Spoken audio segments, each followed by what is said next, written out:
Assalamualaikum warahmatullahi wabarakatuh. Yang terhormat kepada Bapak Dr. Andus Jen Amori, Magister Pendidikan selaku dosen pengampu mata kuliah Filsafat Pendidikan, dan teman-teman yang saya banggakan. Pertama-tama marilah kita panjatkan puji syukur kehadirat Allah Subhanahu wa Ta'ala yang telah memberikan kesehatan kepada kita sehingga kita masih diberikan keadaan yang sehat walafiat. Salawat serta salam tak lupa kita curahkan kepada Nabi Muhammad SAW yang telah menunjukkan jalan kebaikan dan kebenaran di dunia dan di akhirat kepada umat manusia. Amin, amin ya robbal alamin. Di sini saya akan mempresentasikan hasil kerja individu saya dengan tema Filsafat Etika dalam Pendidikan, mengajarkan nilai-nilai kemanusiaan di sekolah. Sebelumnya, perkenalkan nama saya Kelvia Osafelinda dengan NPM 2023406405013. Baik, langsung saja masuk ke materi pertama. Di sini yang pertama, pengertian filsafat etika. Filsafat etika adalah filsafat yang mempelajari nilai, moral, dan prinsip yang membedakan antara perbuatan yang dianggap baik dan buruk. Etika bertujuan untuk memahami dasar-dasar perilaku manusia, mengapa sesuatu dianggap benar atau salah, dan bagaimana manusia seharusnya bertindak dalam kehidupan. Filsafat etika pendidikan berfokus pada beberapa hal penting, seperti yang pertama, tujuan pendidikan. Dalam filsafat etika pendidikan, tujuan pendidikan tidak hanya dilihat sebagai pencapaian keterampilan atau pengetahuan teknis, tetapi juga sebagai proses pembentukan karakter dan moral individu. Tujuan utama pendidikan adalah membantu siswa menjadi individu yang bijak, beretika, dan bertanggung jawab dalam masyarakat. Yang kedua, peran guru. Filsafat etika menganggap guru sebagai figur sentral dalam pendidikan, yang tidak hanya mentransfer pengetahuan, tetapi juga membentuk karakter moral siswa. Guru diharapkan dapat menjadi teladan dalam perilaku yang baik, mendidik dengan integritas, keadilan, dan empati, serta mendukung perkembangan pribadi dan moral siswa. Yang ketiga, hubungan antar guru dan siswa. Hubungan ini dilihat dari sudut pandang etika sebagai hubungan yang seharusnya dibangun atas dasar saling menghormati, kepercayaan, dan keadilan.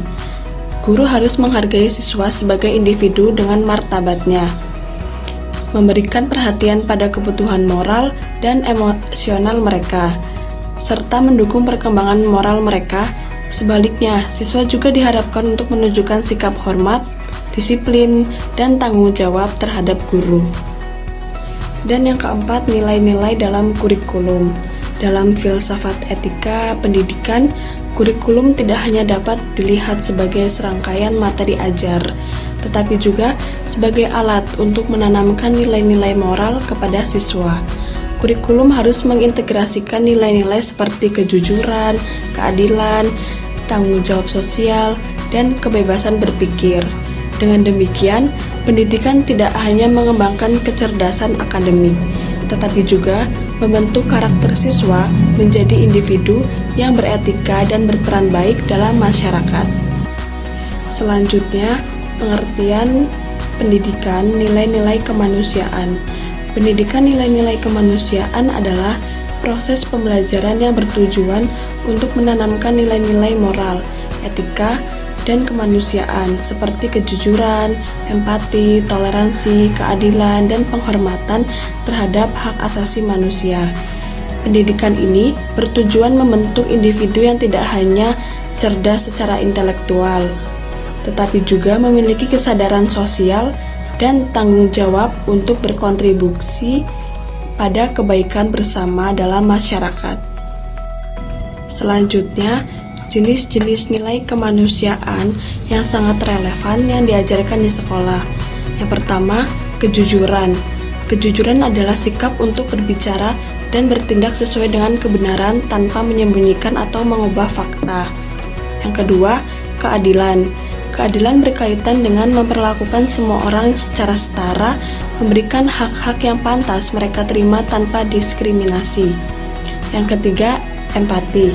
Empati adalah kemampuan untuk merasakan dan memahami perasaan orang lain, serta menunjukkan kepedulian terhadap mereka. Yang keempat, tanggung jawab. Tanggung jawab adalah sikap untuk menerima konsekuensi dari tindakan kita dan bertindak dengan penuh kesadaran atas pilihan yang kita buat. Yang kelima, rasa hormat. Rasa hormat adalah sikap untuk menghargai hak, pendapat, dan keberadaan orang lain. Yang keenam, solidaritas. Solidaritas adalah rasa persatuan dan dukungan terhadap sesama, terutama dalam menghadapi kesulitan. Dan yang ketujuh, toleransi. Toleransi adalah sikap menerima dan menghargai perbedaan dalam hal agama, budaya, pandangan hidup, dan identitas lainnya. Selanjutnya, peran guru sebagai model etika. Peran guru sebagai model etika dibagi menjadi 5, yaitu yang pertama, peran guru sebagai pendidik dan pengajar. Sebagai pendidik, guru tidak hanya menyampaikan materi pelajaran, tetapi juga secara konsisten membimbing dan membentuk karakter peserta didik. Yang kedua, peran guru sebagai mediator atau sumber belajar dan fasilitator. Sebagai mediator dan sumber belajar, guru memfasilitasi interaksi antara siswa dengan materi pembelajaran. Mereka tidak hanya menyampaikan informasi, tetapi juga membimbing siswa dalam memahami konsep-konsep yang kompleks melalui berbagai metode seperti diskusi, eksperimen, atau penggunaan teknologi. Yang ketiga, peran guru sebagai model dan teladan. Peran guru memberikan contoh konkret bagi peserta didik dalam penerapan etika dan moral melalui tindakan sehari-hari, interaksi dengan siswa, serta sikap dan perilaku yang mencerminkan integritas, kejujuran, dan empati. Yang keempat, peran guru sebagai motivator.